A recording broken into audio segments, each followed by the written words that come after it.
네, 임기 반환점을 앞둔 윤석열 대통령이 4대 개혁 추진을 거듭 강조했습니다. 한편 특별감찰관 추천 문제를 놓고 여당 내 갈등이 이어지는 가운데 야당은 김여사 특검법과 상설특검에 더해서 장외 투쟁까지 예고하며 압박 수위를 높이고 있습니다. 관련 내용 포함한 정치권 이슈들 김진전 중앙일보 논설위원, 김창룡 서울과학종합대학원대학교 석좌교수와 자세히 짚어보겠습니다. 어서 오십시오. 네, 안녕하십니까. 네. 말씀드린 대로 윤석열 대통령이 다음 달 10일이면 임기 반환점을 맞습니다. 이런 가운데 오늘 국무회의에서 구조개혁 없이는 민생도 없고 국가의 미래도 없다 이렇게 강조를 하면서 4대 개혁 의지 다시 한번 강조를 했는데 김준희 의원님께서는 오늘 윤석열 대통령이 재차 4대 개혁 의지를 강조한 건 어떤 의미라고 해석하십니까? 지난번 한동훈 대표와의 용산 면담에서 윤석열 대통령이 임기 반환점을 도는 중요한 어떤 심리적인 상태와 결정을 국민들에게 저는 얘기를 했다고 봅니다. 네. 무엇이냐면 김건희 여사 특검법을 지금까지 브레이크를 걸어준 것은 고맙지만 만약에 야당 입장으로 바뀌어서 특검을 통과시킨다 하더라도 나는 어쩔 수 없다. 그것을 받겠다.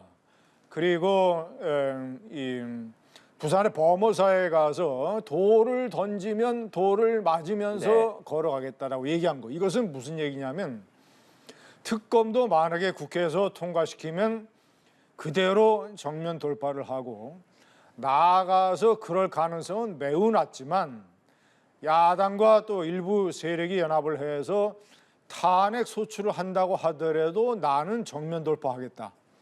노무현 대통령식으로 4, 5개월 직무정지가 돼도 헌재에서 어차피 기각을 할 거기 때문에 나는 더 새로운 동력을 얻어서 임기를 마칠 수 있다라는 심리적인 결정을 했다고 저는 판단합니다. 이게 특유의 아마 윤석열 대통령의 성격이나 스타일에 연관되는 일종의 배수의 진을 친 거예요. 돌을 던지면 맞겠다 때문에 제가 판단할 때는 웬만해서는 4대 개혁, 특히 의료개혁 같은 데에서 윤석열 대통령이 양보할 가능성은 대단히 낮다. 그래서 윤석열 대통령은 이미 20% 일부 여론조사에서 20%로 떨어진 자신의 지지율을 일종의 맨 밑바닥, 마지노선이라고 생각을 하고 있는 것 같아요. 더 떨어질 게 없다.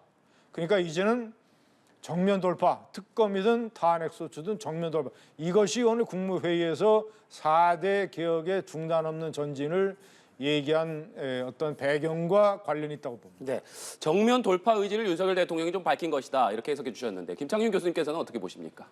윤 대통령은 항상 정면 돌파를 선택해 왔죠. 이번에 4대 개혁 과제에 대한 그 개혁 요구 이 구호는 요란했지만 사실 그 성과는 미미하지 않았느냐.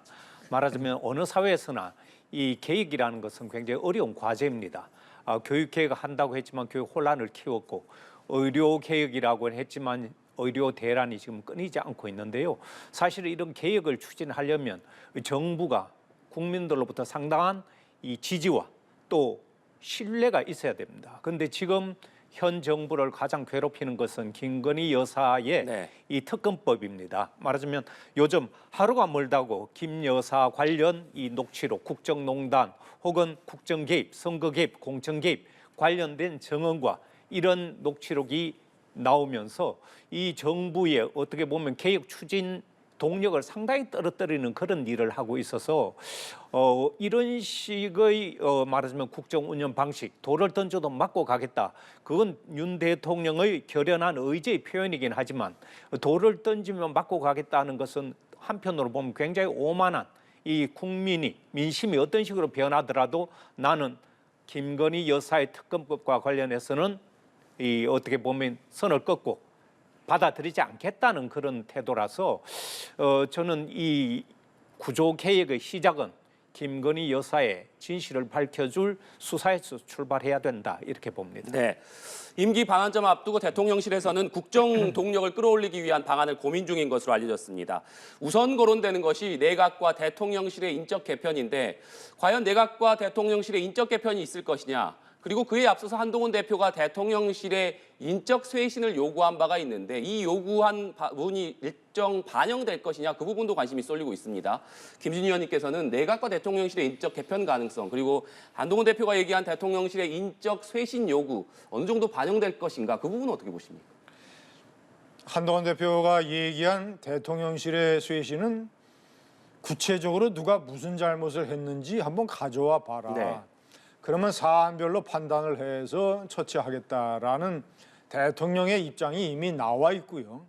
거기서 아무런 변화가 없을 것으로 보이고 그리고 윤석열 대통령의 국정 운영 스타일에 중요한 것이 어떤 국면 전환이라든가 야당의 선전선동적 공세에 즈음하여 인적 쇄신을 하지 않는다는 겁니다. 지금까지 그래 왔어요. 아니 이태원 사건과 관련해서 이상민 행정안전부 장관을 현재까지도 네. 장관직에 놓고 있지 않습니까? 때문에 임기 반환점을 둔다고 해서 특별히 구체적인 사정이 없는데 국면 전환용 인적 쇄신을 하지 않을 것으로 저는 봅니다. 만약에 한다고 한다면 취임 초부터 지금까지 오랫동안 네. 봉직했던 예를 들자면 이상민 행안부 장관이라든가 일부 이런 사람들의 교체 가능성은 있는 것이죠. 그 한덕수 국무총리가 오래됐지만 상당히 윤석열 대통령이 판단하기에는 의료계획을 포함한 여러 가지 현안들을 잘 이끌어 가고 있기 때문에 특별히 교체 필요성이 없고 그리고 현재 저런 국회 구조에서 만약에 새로운 총리를 임명을 한다면 야당의 입맛에 맞는 사람을 할 수밖에 없어요. 그것은 윤 대통령으로서 꽤나 자존심이 상하는 일입니다. 전에 박영선 총리 얘기가 나왔지만 네. 보수 그룹과 국힘 내에서 엄청난 비판의 소리가 있었잖아요.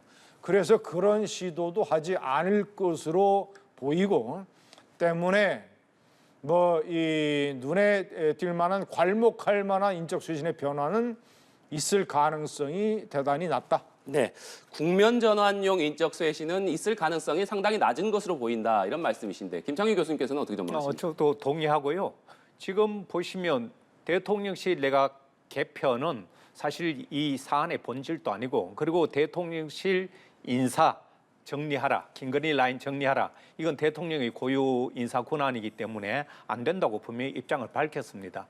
그래서 지금은 대통령실 개편이나 내각 개편 이런 것은 어떻게 보면 변죽만 울리는 것이지 지금 당장 민심이 들끓고 있고 대통령 국정 기조를 바꾸라는 이런 요구가 이 임기 전환점을 돌게 되면 상당한 국민적인 요구가 더 세질 것 같고 대통령의 시간은 아닙니다. 이제 반환점이 돌게 되면 시간은 대통령의 편에서 저 멀리 가고 있기 때문에 지금까지 보여왔던 윤 대통령이 이런 스타일이 앞으로는 더 국민적인 지지로부터 멀어질 것이고 반환점 이후에 대통령이 더 어려운 국면에 처하게 될 것으로 그렇게 예상됩니다. 네, 대통령실에서는 영부인 활동을 보좌하는 제2부속실 11월 중에 출범시킬 예정입니다. 이런 가운데 김 여사 관련한 추가 조치를 내놓을지도 주목이 되고 있는데 오늘 국민의힘 김상훈 정책위원장이 김 여사가 봉사활동 이후의 활동은 자제한다든지 용산이 여러 가지 고민을 하고 있을 것이다. 사과도 포함될 수 있다. 이렇게 언급을 했습니다. 김상훈 위원장이 이런 얘기를 했는데 이건 어떻게 들으셨습니까? 지금 사과 얘기하는데 네. 이미 사과는 그 시점도 지났고 사안 자체가 사과로 해결될 사안이 아니라는 것은 이미 다 알고 있는 사실들입니다. 그래서 지금은 사과 얘기 꺼낼 그런 시점이 아니고 말하자면 지금 하루가 멀다고 명태균 씨라든가 이런 사람들로부터 여러 가지 정언과 녹취록까지 공개되고 있어서 언론은 여러 가지 문제점을 제기하고 있는데 의외로 이 김건희 여사 측에서 나오는 그리고 국민의힘에서 내놓는 해법이라는 것은 매우 미온적이고 그리고 전곡을 찌르지 못하는 이런 것이라서 대통령이 공정과 상식으로 집권했는데 말하자면 국민적 눈높이에서 이러한 잘못된 것들을 그냥 두고 넘어간다는 것은 있을 수 없다는 것을 누구보다도 잘 알고 있고 그런 사안들이 지금 많이 드러나 있습니다. 그래서 이 부분에 대해서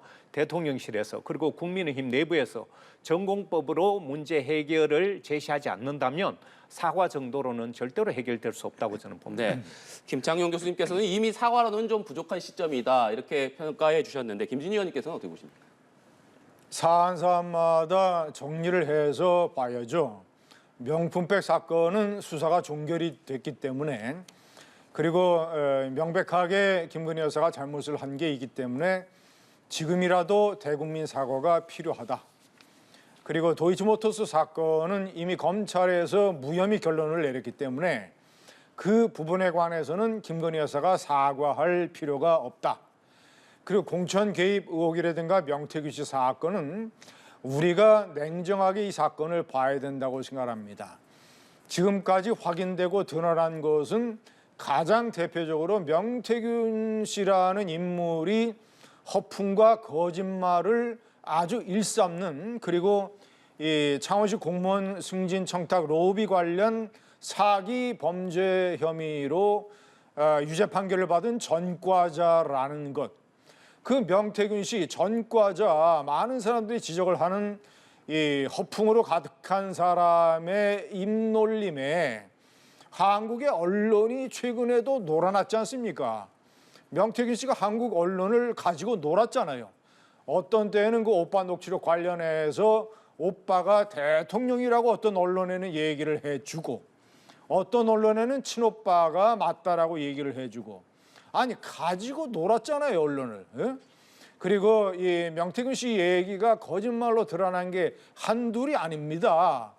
그런 사람의 말만 믿고 강혜경 씨라고 하는 사람은 자신이 직접 김건희 여사 내용을 모르면서 명태균 씨의 허풍만 믿고 그저 국회에 나와서 국민들 앞에서 마구 얘기를 했어요. 그리고 한국 사회가 지식인들을 포함을 해서 한국 사회가 이런 명태균 씨 같은 존재에게 놀아나면 안 됩니다.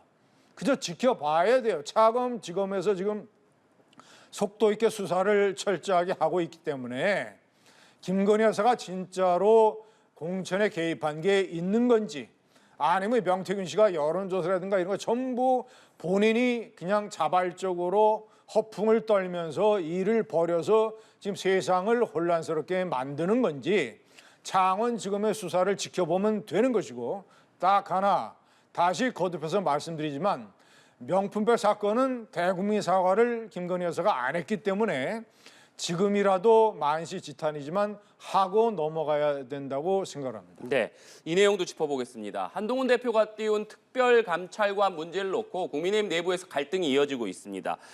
친윤계와 친한계 사이에 워낙 시각 차이가 크기 때문에 추경호 원내대표가 얘기한 의원총회를 공개로 해야 된다. 아니다, 꼼수를 부려서는 안 된다. 이런 얘기가 나오고 있고 일각에서는 표결 가능성, 그러니까 개파 간 표대결 가능성까지도 나왔었는데 현재 당내 분위기로 보자면 친한계에서도 표결에는 반대한다 이런 목소리가 계속해서 나오고 있는 상황입니다.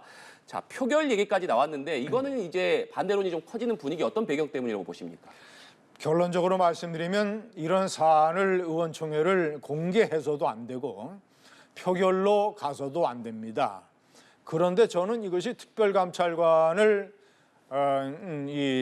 국민의힘이 주도를 해서 국회에서 추천하는 그런 방식으로 해결이 될 것 같아요. 시간은 좀 걸리겠지만 네. 왜냐하면 이 문제에 관해서는 의원총회 공개 토론 표결은 안 되지만 한동훈 대표가 얘기하는 논리와 명분이 저는 맞다고 봅니다. 특별감찰관 문제와 북한 인권재단의 이사를 추천하는 문제는 서로 성격이 다른 별개의 문제예요. 지금까지 국민의힘의 당론이 이것을 연결시킨다는 것인데 자칫 국민들에게 어떻게 비춰지냐면 이 특별감찰관이라는 제도가 대통령과 용산이 굉장히 부담스러워하고 특별감찰관을 임명하지 않는 방향으로 하는 속마음이 있는 것 아닌가? 그러니까 자꾸 북한 인권재단 이사 문제하고 연결시켜서 마치 하기 싫은 일을 우리가 할 테니까 당신들도 인권재단 이사 추천해라라고 얘기하는 것이 국민들이 봤을 때는 용산과 대통령이 떳떳지 않게 보인다. 때문에 이것은 논리와 명분이 한동훈 대표에게 있기 때문에 그럴 일은 없겠지만 설사 의원총회 표결로 간다 하더라도 통과될 가능성이 대단히 높다.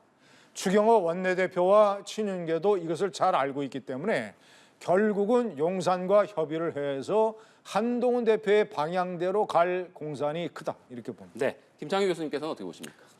특별감찰관 설치는 이 공약이기 때문에 설치가 돼야 되고요. 다만 이걸 가지고 지금 논란이 있는데 저는 자칫 본질이 왜곡될 수 있는데 특별감찰관은 대통령 친인척의 어떤 미래에 발생할 문제에 대한 사전 차단하고 또 그런 부분에 대해서 여러 가지 조사를 하게 되겠지만 지금 문제가 되고 논란이 되는 것은 김건희 여사의 과거에 이루어졌던 공천 개입이라든가 선거 개입이라든가 이런 문제가 핵심인데요. 특별감찰관이 앞으로 설치되는데도 시간이 오래 걸리겠지만 저는 이 문제보다도 더 본질적인 것은 과거에 행해졌던 김건희 여사의 이러한 문제점들을 밝혀내는 데는 특별감찰관이 아니라 특검법이 도입돼야 된다는 것이기 때문에 특검법을 자칫 물타기 하는 행태로 가는 그런 위험성은 없지 않는가. 그래서 저는 특별감찰관과 또 특검법은 분리돼서 얘기돼야 된다 이렇게 얘기합니다. 네, 민주당에서는 말씀해 주신 대로 특별감찰관보다 특검법 주장을 이어가고 있는데 그 내용은 잠시 뒤에 좀 더 짚어보기로 하고 한동훈 대표가 내일 취임 100일을 맞습니다. 내일 오전에는 취임 100일 기자회견도 좀 예고를 하고 있는데 자 김창룡 교수님께서는 한동훈 대표의 취임 100일 어떻게 평가하시는지 궁금하고 내일 기자회견에서 한동훈 대표가 어떤 얘기를 할지에도 좀 관심이 쏠리고 있습니다. 그 부분 어떻게 전망하십니까? 사실 100일 취임 100일을 가지고 평가하기에는 사실 좀 이르고요. 다만 현재 한 대표의 위상이 자신의 평가와 맞물려 있다. 말하자면 당 내부에서 상당히 지금 어려움을 겪고 있고 또 이 당정 간의 수평 관계를 요구했지만 거꾸로 윤 대통령으로부터 상당한 홀대를 받고 여러 가지 독대를 요구했지만 독대도 하지 못했던 이런저런 이유로 지금 위기를 맞고 있고 심지어 당대표를 100일도 안 됐는데 또 바꾼다는 교체설까지 나오는 이런 모습들이 한동훈 대표의 현재 위상을 그대로 보여줄 것이고 저는 취임 100일 관련 기자회견에서도 국민 눈높이를 강조했듯이 국민과의 소통을 강조하면서 국민을 강조하고 민심, 눈높이 여기에 초점을 맞춰서 아마 자신의 여러 가지 정책을 얘기할 것이다 이렇게 예상합니다. 네, 김진희 의원님께서는 어떻게 평가하십니까? 공과가 있죠. 대표적인 공은 부산 금정구청장 선거에서 압도적인 표차로 승리를 거뒀다는 것.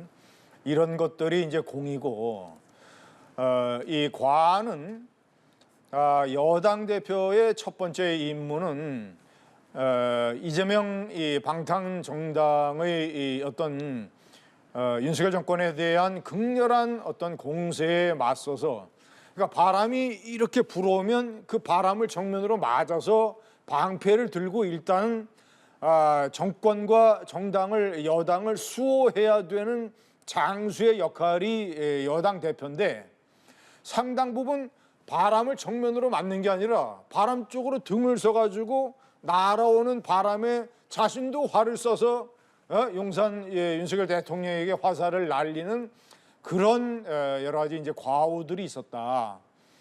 대통령이 잘못하고 영부인과 관련된 논란이 있을 때는 그 문제를 슬기롭게 현명하게 그 여권의 단합이 도움이 되는 방향으로 대통령의 입장도 고려를 해 가면서 그렇게 해서 해결을 해야 되는데 비유하자면 대통령은 집안의 아버지고 여당 대표는 어머니입니다. 그리고 자식들이 있어요.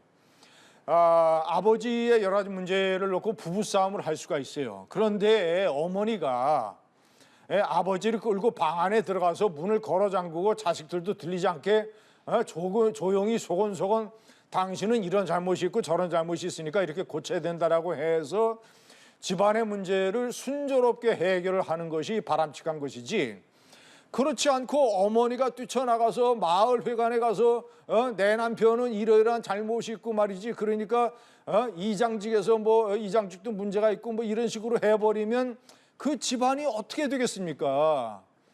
본인이 최상병 특검법 그렇게 본인이 얘기하면서 전당대회 대표가 됐는데 논리와 명분이 없으니까 지금 그거 쑥 들어갔잖아요. 최상병 특검법을 얘기하는 사람이 여당은 물론 야당에 누가 있습니까? 그게 그렇게 뭐 그거 아니면 나라가 뒤집어질 것처럼 얘기를 했다가 김건희 특검법도 마찬가지고요. 김건희 여사 문제를 슬기롭게 해결을 하려면 아니 대통령도 자기 부인의 문제고 그리고 대통령실의 인사권에 관한 문제인데 여당 대표가 대통령을 슬기롭게 설득하고 야단치고 해서 분열이 안 생기는 방향으로 해야 되는데 마을회관에 가서 소리치는 과오를 범했다 이렇게 봅니다. 네. 민주당은 다음 달 14일에 세 번째로 발의한 김건희 여사 특검법을 표결 처리한다 이런 계획입니다. 다음 달 2일에는 김건희 여사를 규탄하는 대규모 장외 집회도 예고하고 있고 어제는 김 여사를 겨냥한 상설 특검 추진을 본격화했습니다. 어제 국회 운영위 소위에서 대통령이나 대통령 친인척에 대한 수사가 이루어질 경우에 여당이 특검 후보를 추천하지 못하도록 하는 규칙 개정안 여당 위원들이 반발 속에 퇴장한 가운데 야당 주도로 단독으로 처리가 됐는데 자 민주당이 지금 김건희 여사 특검법 그리고 상설 특검 장외 집회까지 상당히 공세 수위를 높이는 모습입니다. 어떤 배경이라고 봐야겠습니까? 지금 보면 대통령이 거부권 행사 때문에 김건희 여사 특검법이 두 번, 세 번 막히다 보니까 또 다른 형태의 이 대통령의 거부권이 행사할 수 없는 상설 특검법을 가져왔는데요.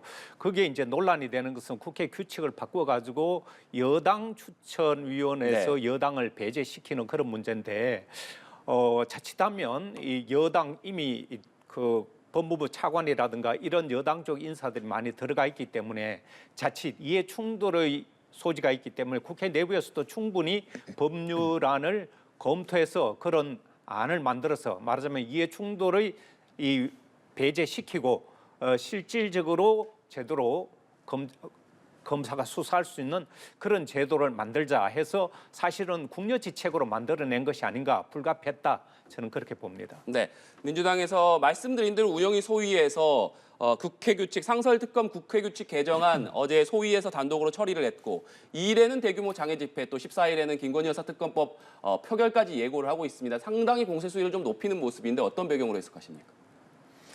상설특검법에 여야 2명씩 추천위원회의 위원을 추천하도록 한 것은 지금의 민주당과 국민의힘이 합의를 해서 통과시킨 겁니다. 합의를 한 내용이에요. 합의를 했는데 이제 김건희 여사 공세라고 하는 새로운 어떤 소재가 생기니까 국민의힘이 추천할 수 있는 2명의 위원을 대신 조국 혁신당과 진보당에게 줘서 야당이 4명 추천위원을 추천하겠다는 거 아닙니까? 아니 이게 무슨 그럼 야당 마음대로 지금 뭐 다 하겠다는 거 아닙니까? 그러면 여야 상설 특검법의 합의 정신은 도대체 어디로 간 것이고? 그래서 이것은 많은 공감대를 얻지 못하는 야만적인 이런 어떤 이 규칙 개정이라고 판단이 되고 일단 김건희 여사 특검을 윤석열 대통령이 다시 거부를 하고 재표결을 한다 하더라도 4명이 추가 이탈을 해서 통과시킬 가능성이 굉장히 낮다고 보고 저 상설특검을 저렇게 해서 김건희 여사 관련 혐의 중에서 한 서너 개 정도 마이너한 혐의를 상설특검이 수사를 이제 2개월 동안 진행을 함으로써 일단 판에 물꼬를 하나 터놓자 이런 전략이라고 판단합니다. 네, 오늘 두 분 말씀 여기까지 듣겠습니다. 지금까지 김진전 중앙일보 논설위원, 김창룡 서울과학종합대학원 대학교 석좌교수와 얘기 나눠봤습니다. 오늘 말씀 고맙습니다.